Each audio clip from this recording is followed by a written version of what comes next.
creating conversations, especially when it comes to food. Yum. Arrow.net, ARROE.net. All right, let's do it. Let's play it forward. These are real people, real stories, the struggle to play it forward. Episode number 444 is with Food Guru Adam Richman. I'm well. How are you doing? Absolutely fantastic. I'm one of those people that came from the 1980s. I was doing 7 to midnight radio, so to see that you're eating the 80s is absolutely fantastic in my world. So you already know, like, we had the music game on lock, and the truth is, when most people look back at the 80s, it's usually the fashion, the fads, or the music.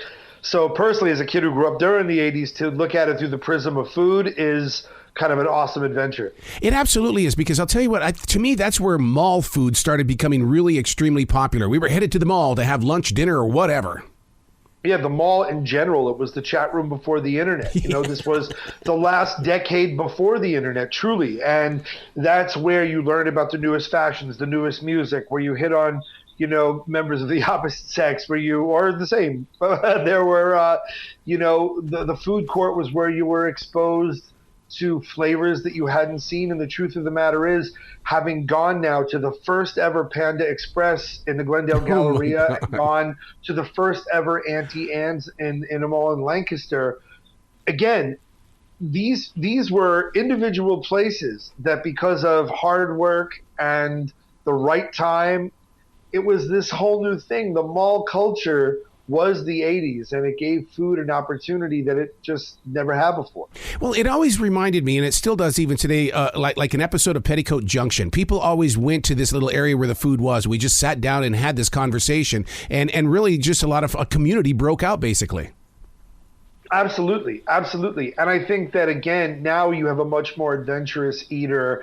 The average, you know, Caucasian person from the middle of the country knows what sriracha is, or can tell you the difference between pho and ramen. But that was not the case in the 1980s. And if you were going to be exposed to Asian flavors or Greek flavors or certain Italian flavors, the food court was generally where it was kind of a safe space to do it.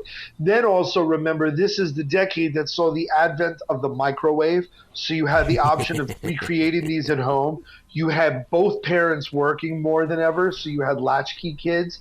So then all of a sudden kids have purchasing power. You had agency determining if I want to eat at the mall or if I want to microwave this lean cuisine or this hot pocket or whatever it is. Right. So you had this massive growth. And then also remember, beef became more expensive, so fast food pivoted to chicken. You got the McNugget, the BK chicken sandwich, you got the crazy wings, the BK chicken tenders. So there was all kinds of new food experiences to be had. And we're not even talking about the chocolates, the candies, the sodas, you name it. Yeah, you bring up a good point about the McNuggets and stuff like that, because I'll tell millennials as well as Generation Z, I said, I was there when the McNugget was given birth. And when they turned it into where you could get 20 of them, my God, it was a moment. Yeah, oh, absolutely. And everybody knows that the real power move is one sweet and sour, one hot mustard. And that's the way to go. But the other thing is, it was so popular, the country began running out of chicken, that they actually worked with the Gorton's company to create the breading that would adhere. Wow. And in point of fact, I learned during this show that there are 4 recognized nugget shapes: boot, ball, bell, and bone. And they're all to arrange uniform cooking times. But I think that that's the great thing too, because on History on Sundays, I do Food That Built America, and then I do Adam Eats the 80s right afterwards. And so what's great is you get the legends and then you get the legacy. So, and the 80s, you know, there's flavors we can't get anymore. You know, McDonald's stopped frying their French fries in beef fat. Coke stopped making their soda with sugar.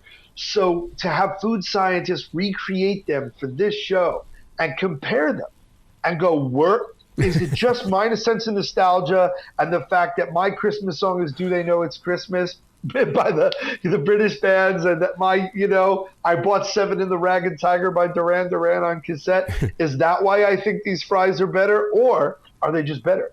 Dude, I remember in the 1980s when you went to a Der Wiener Schnitzel, it was a delicacy. You were going to the fancy fast food place. I love that. I love that that's a thing. And now I think fast food is like at this crossroads because you have this educated eater that's vegan, paleo, keto, blah, blah, blah. But it's also convenient, consistent, and always delicious. And you're finding more elevated foods and elevated flavors coming out of fast food. How much is the air fryer going to change the way that we eat? Because I'm addicted to that thing. That's the only thing that I cook with anymore.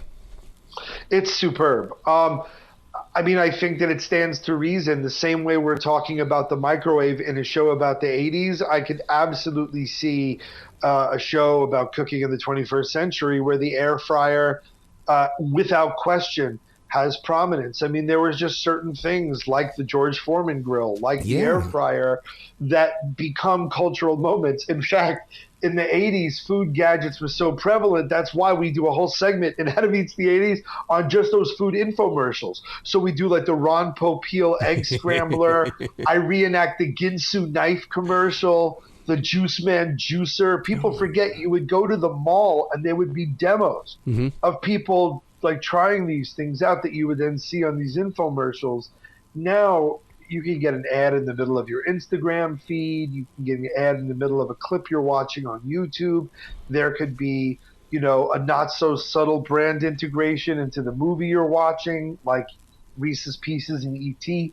So I think the air fryer is going to be like one of those things that like makes like parents would not want their high school age child to deep fry some wings, right? But throwing some wings in an air fryer, yeah, that's cool. And when I was a kid, as a latchkey kid myself, there's no way my mom would necessarily go, sure, chop up these vegetables and do this and then saute.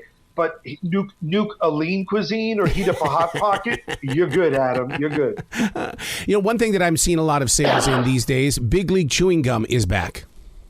Yeah, Big League Chew is in the Baseball Hall of Fame now. And I think, you know, baseball has seen, you know, it was dying for a minute there and saw a resurgence. And I think as long as there are kids to play Little League, there will be a market for Big League Chew.